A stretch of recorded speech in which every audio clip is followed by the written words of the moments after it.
In Lakewood, Wisconsin, gunshots echoed on a summer morning. Two bodies lay in a blood-stained room. A missing husband, a forbidden love affair, and dark secrets that destroyed lives forever.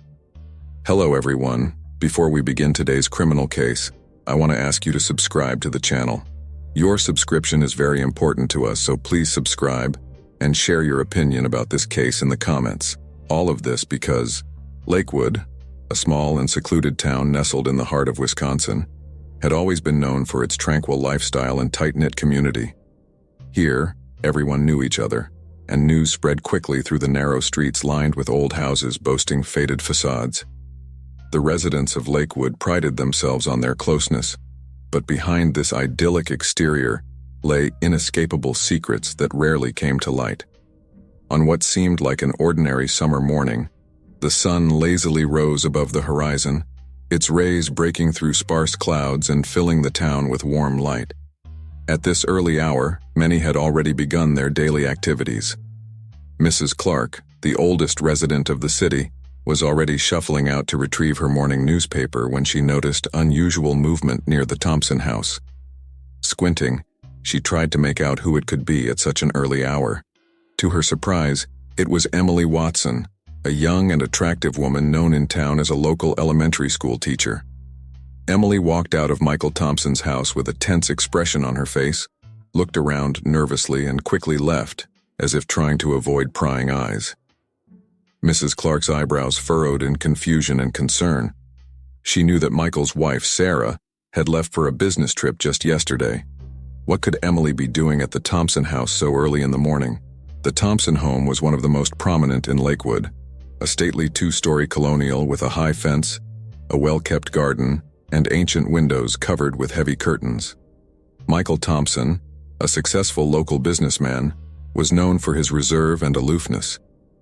His wife, Sarah, a striking woman with long auburn hair, always attracted attention with her charm and vivacity.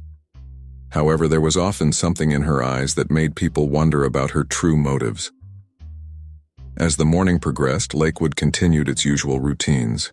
Children made their way to school, shopkeepers opened their stores, and the local diner buzzed with the chatter of early risers.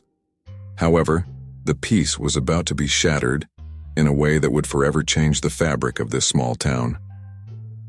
At precisely 11:43 a.m., a series of gunshots rang out, echoing through the quiet streets of Lakewood.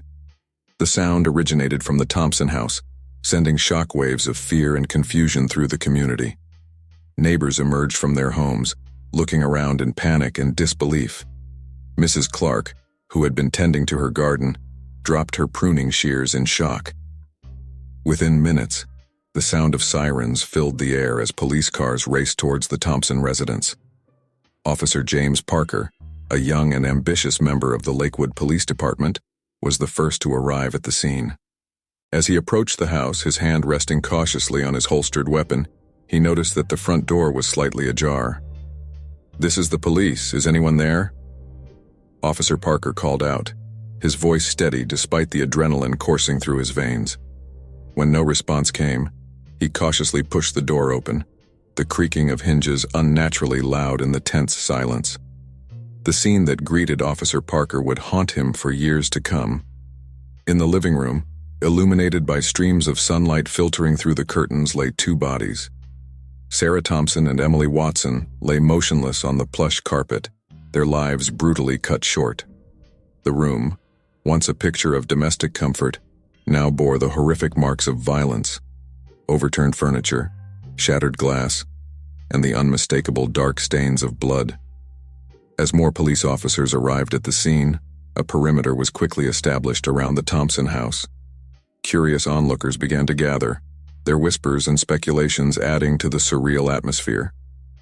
Among them was Jason Miller, the owner of the local hardware store, his face pale with shock as he watched the unfolding scene. Detective Anna Lee, known for her sharp instincts and unwavering dedication, arrived shortly after. As she ducked under the yellow crime scene tape, her experienced eyes immediately began to take in every detail. The position of the bodies, the signs of struggle, the shell casings glinting on the floor. Each element was a piece of a gruesome puzzle she needed to solve. "What do we know so far?" Detective Lee asked Officer Parker, her voice low and focused. "2 victims, both female," Parker reported, his voice slightly shaky. "Preliminary identification suggests they are Sarah Thompson and Emily Watson. Multiple gunshot wounds on both, no sign of forced entry." Detective Lee nodded, her mind already racing through possible scenarios. "And Michael Thompson?" "No sign of him yet," Parker replied. "His car is missing from the driveway." As the crime scene investigators began their meticulous work, photographing and collecting evidence, Detective Lee stepped outside to address the growing crowd of concerned citizens. "Ladies and gentlemen," she began, her voice calm but authoritative, "I know you're all concerned about what's happened here. I assure you that we are doing everything in our power to investigate this incident thoroughly. For now, I ask that you return to your homes and avoid the area to allow us to conduct our investigation." The crowd reluctantly began to disperse, but the air was thick with tension and fear. Lakewood, a town where serious crime was virtually unknown, now found itself at the center of a brutal double homicide. As the day wore on, more details began to emerge. Michael Thompson's whereabouts remained unknown, and he quickly became the primary person of interest in the investigation. Detective Lee ordered an APB, all points bulletin, for Michael and his vehicle, a silver SUV last seen that morning. Interviews with neighbors revealed that Michael and Sarah's marriage had been strained in recent months. There were reports of frequent arguments, often late at night, their raised voices carrying through the typically quiet neighborhood. Jason Miller, looking visibly shaken, informed Detective Lee that Michael had been acting strangely over the past few weeks, appearing distracted and irritable at their weekly poker games. "He kept checking his phone," Jason recalled, his brow furrowed. "And last week he stormed out in the middle of a game. We thought maybe he and Sarah had another fight, but now... God, I can't believe this is happening." As evening fell, the Thompson house remained a hive of activity, floodlights illuminating the property as forensic teams continued their work. Detective Lee stood on the front lawn, reviewing her notes and trying to piece together the events that led to this tragedy. The preliminary forensic report suggested that the shootings had occurred between 11:30 a.m. and noon. Both victims had multiple gunshot wounds, indicating a crime of passion rather than a calculated execution. The murder weapon, a 9mm handgun registered to Michael Thompson, was found at the scene, but it was the discovery in the master bedroom that provided the most shocking revelation. Hidden in Sarah's bedside table was a collection of love letters and intimate photographs featuring her and Emily Watson. The correspondence dated back several months, painting a picture of a passionate affair conducted in secret. Detective Lee's theory began to take shape. Michael Thompson, upon discovering his wife's infidelity with Emily Watson, had flown into a jealous rage. In a moment of uncontrolled fury, he had confronted the 2 women and committed the heinous act. As night descended on Lakewood, the town remained in a state of shock and disbelief. Lights burned late in many homes as residents struggled to come to terms with the day's events. The local news station ran continuous coverage, with reporters stationed outside the Thompson house, providing updates to a community hungry for information.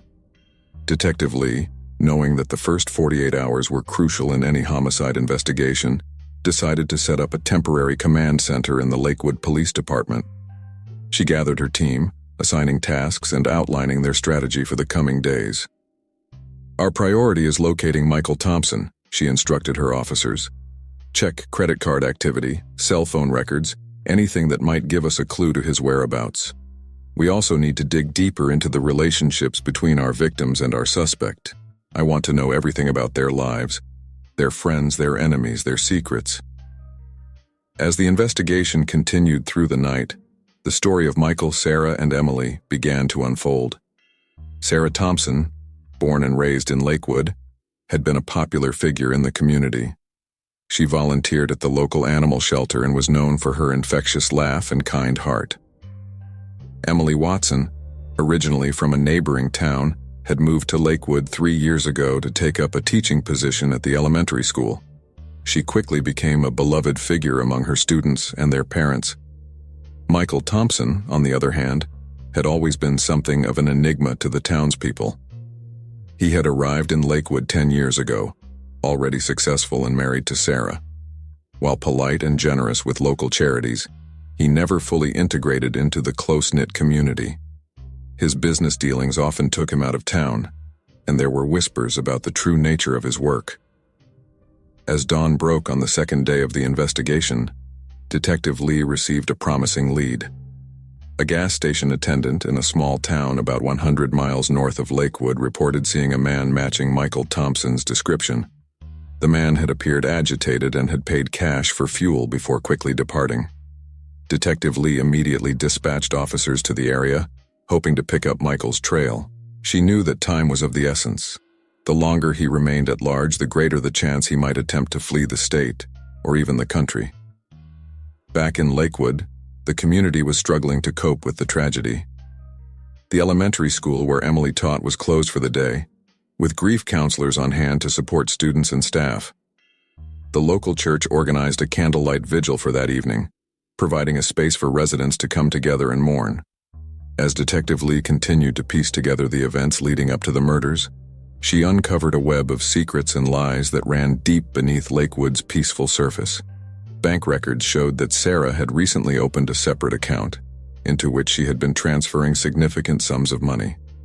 Emily's colleagues at the school revealed that she had been planning to resign at the end of the school year, though she hadn't disclosed her reasons. Most intriguingly, Detective Lee discovered that Michael Thompson's business trips had become more frequent in recent months. His company, ostensibly a consulting firm, had connections to several offshore accounts that raised red flags with the Financial Crimes Unit. As the second day of the investigation drew to a close, the pieces of the puzzle were slowly coming together. But Michael Thompson remained at large, and the true motives behind the brutal killings were still shrouded in mystery. Detective Lee knew that somewhere in the tangled web of relationships and secrets lay the key to solving this case and bringing justice to Sarah and Emily. The sun set on Lakewood, casting long shadows across the town. As residents gathered for the candlelight vigil, their faces illuminated by flickering flames, there was a palpable sense of unease. In this small town where everyone thought they knew their neighbors, the events of the past 2 days had shaken their sense of security to its core. Detective Lee stood at the back of the crowd observing the proceedings. As she listened to the heartfelt tributes to Sarah and Emily, she couldn't help but feel the weight of responsibility on her shoulders.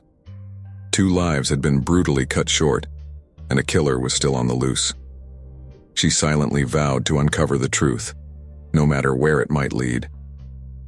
As the vigil concluded and the townspeople began to disperse, Detective Lee's phone buzzed with an incoming call.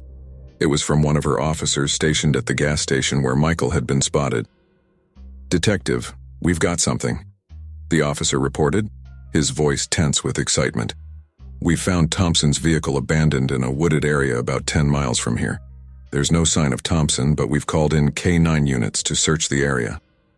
Detective Lee's pulse quickened. This could be the break they needed. "Good work," she replied. "I'm on my way."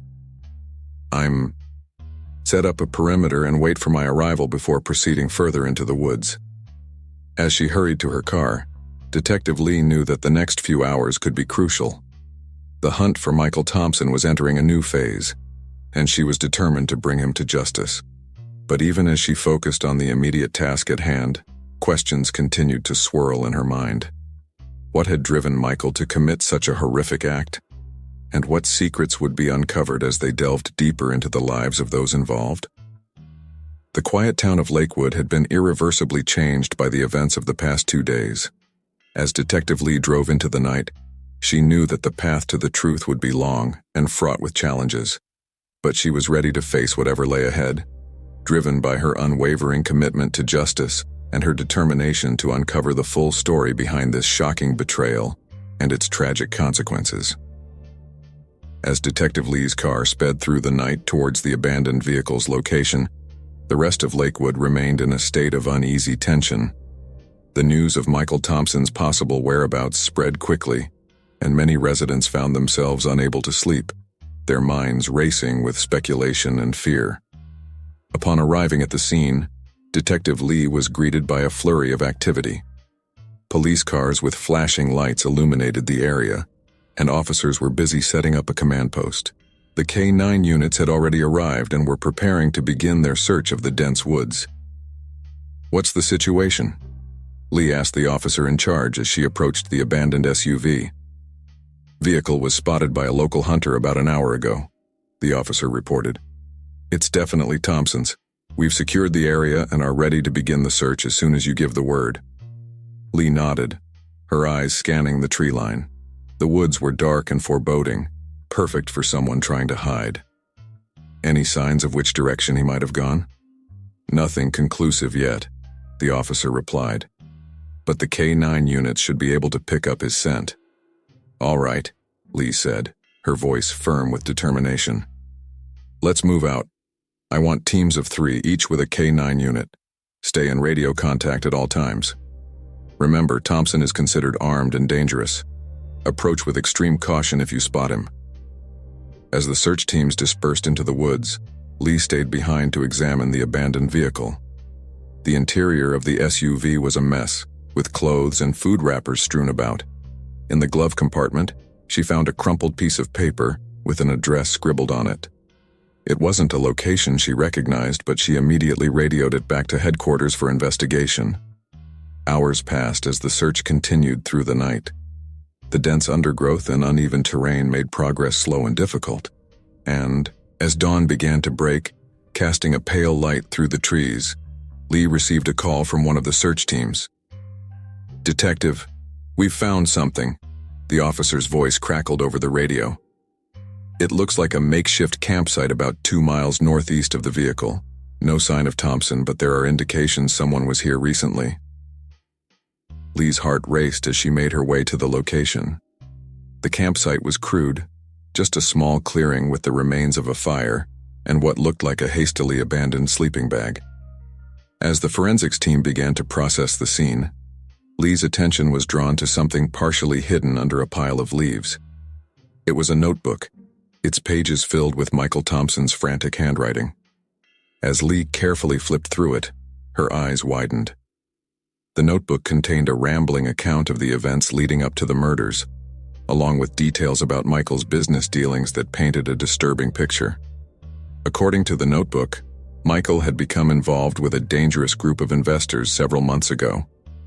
What had started as a seemingly legitimate business opportunity had quickly spiraled into a world of money laundering and fraud. Michael had found himself in over his head, trapped in a web of lies and illegal activities. But it was the entries from the week before the murders that truly shocked Lee. Michael wrote about discovering Sarah's affair with Emily, his initial disbelief turning to rage. He described following them, gathering evidence, and planning his confrontation.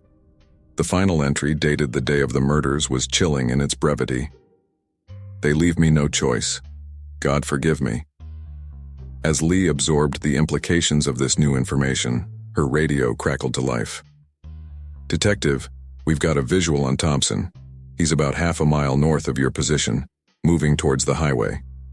Lee's training kicked in immediately. "All units converge on that location. Remember, approach with caution. I'm on my way." Heart pounding, Lee raced through the woods, branches whipping past her face. As she neared the location, she could hear shouts and the sound of someone crashing through the underbrush. Emerging from the tree line, she saw Michael Thompson, disheveled and wild-eyed, running towards a clearing that led to the highway. "Michael Thompson!" Lee shouted, her gun drawn. "Stop where you are! You're under arrest!" Michael froze, slowly turning to face the detective. His face was a mask of despair and exhaustion. For a moment it seemed as though he might surrender. Then, with a sudden movement, he reached for his waistband. "Don't do it, Michael," Lee warned, her finger tightening on the trigger. Time seemed to stand still. Then Michael's shoulders slumped. He raised his hands slowly, revealing not a weapon, but a folded photograph.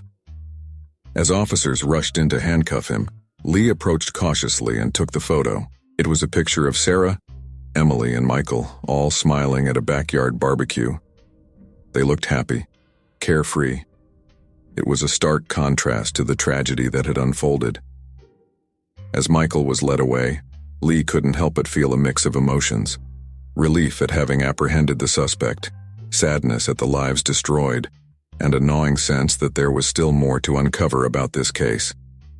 Back in Lakewood, news of Michael's arrest spread quickly. The town, which had been holding its collective breath for days, exhaled in a mixture of relief and sorrow. But for Detective Lee and her team, the work was far from over. In the days that followed, a clearer picture of the events leading to the tragedy began to emerge. Interviews with Michael, analysis of financial records, and testimony from various witnesses revealed a complex web of deceit and desperation. Michael Thompson, it turned out, had indeed become entangled with a group of unscrupulous investors. What had started as a legitimate business venture had gradually turned into a sophisticated money laundering operation. Michael, seduced by the promise of easy money and fearful of the consequences of backing out, had found himself trapped. Sarah, suspecting that something was amiss with her husband's business dealings, had begun her own investigation. It was during this time that she grew close to Emily Watson, initially confiding in her about her suspicions. Their friendship had blossomed into a romantic relationship, providing Sarah with the emotional support she desperately needed. As Michael's illegal activities deepened, so did Sarah's resolve to leave him. She had been secretly planning to escape with Emily, using the money she had been squirreling away in her separate account. Emily had resigned from her teaching position, and the two women were preparing to start a new life together, far from Lakewood. The tragedy occurred when Michael, already paranoid and stressed from his illegal activities, discovered Sarah's plans. In a moment of blind rage and fear, he confronted the two women, leading to the fatal shooting. As the case progressed through the legal system, Lakewood struggled to come to terms with the revelations. The image of the perfect small town had been shattered, replaced by the realization that even in the most seemingly idyllic places, darkness could lurk beneath the surface. Detective Lee, while satisfied that justice would be served, couldn't shake the feeling that this case had changed her. The complexities of human relationships, the devastating consequences of secrets and lies, and the thin line between love and tragedy had all been laid bare. In the months that followed, Lakewood slowly began to heal. The Thompson house, once a symbol of success and now a reminder of tragedy, was sold. A memorial garden was planted in the town square dedicated to Sarah and Emily. The community, shaken but resilient, came together to support each other and to ensure that such a tragedy would never happen again. For Detective Anna Lee, the case of Michael Thompson would remain with her throughout her career. It served as a constant reminder of the importance of looking beyond appearances, of the devastating consequences of desperation and betrayal, and of the complex, often tragic nature of human relationships. As life in Lakewood gradually returned to a semblance of normalcy, the events of that fateful summer lingered in the collective memory of the town. It was a stark reminder that even in the most peaceful of places, the human heart could harbor dark secrets, and that love, when twisted by fear and betrayal, could lead to unimaginable tragedy. The story of Michael, Sarah, and Emily became a cautionary tale, whispered about in quiet conversations, and reflected upon in moments of introspection. It served as a somber reminder of the fragility of trust, the power of secrets, and the devastating consequences when love turns to betrayal and violence. In the years that followed, Detective Lee would often find herself driving past the old Thompson house, now occupied by a new family unaware of its tragic history. She would remember the complex web of emotions and motivations that had led to such a horrific outcome. The case had taught her that in the world of crime and human nature, things were rarely as simple as they first appeared. As for Michael Thompson, he faced the consequences of his actions in a high-security prison, his days filled with regret and the haunting memories of the lives he had destroyed. The man who had once been a respected member of the community was now a cautionary tale, a reminder of how quickly one's life could unravel when greed, jealousy, and betrayal took hold. The town of Lakewood, forever changed by the events of that summer, moved forward. New families moved in, Businesses opened and closed, and life continued its relentless march.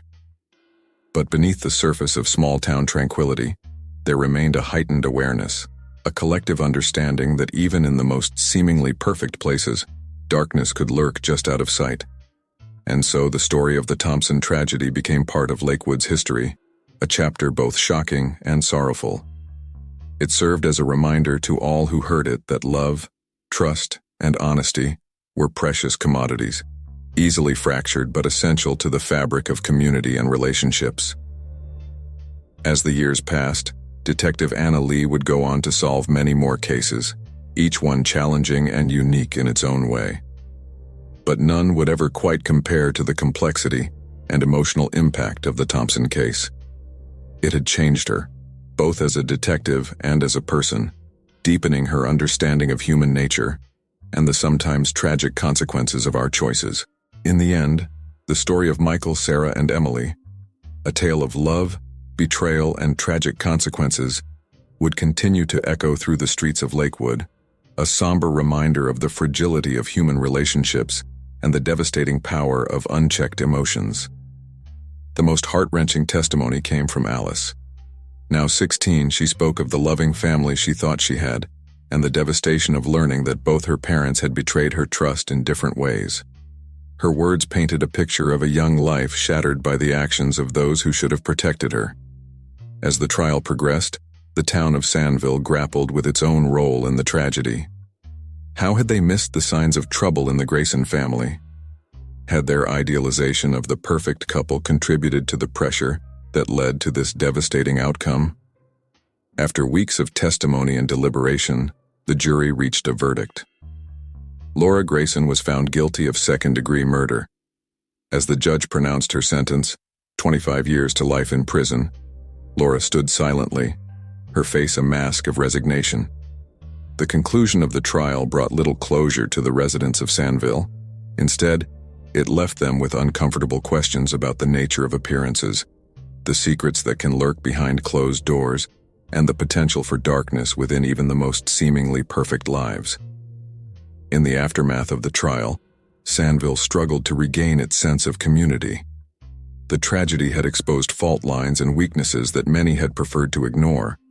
Trust, once freely given, now came with caveats and suspicions. Alice Grayson, the innocent victim in her parents' tragic story, left Sandville to live with relatives in another state.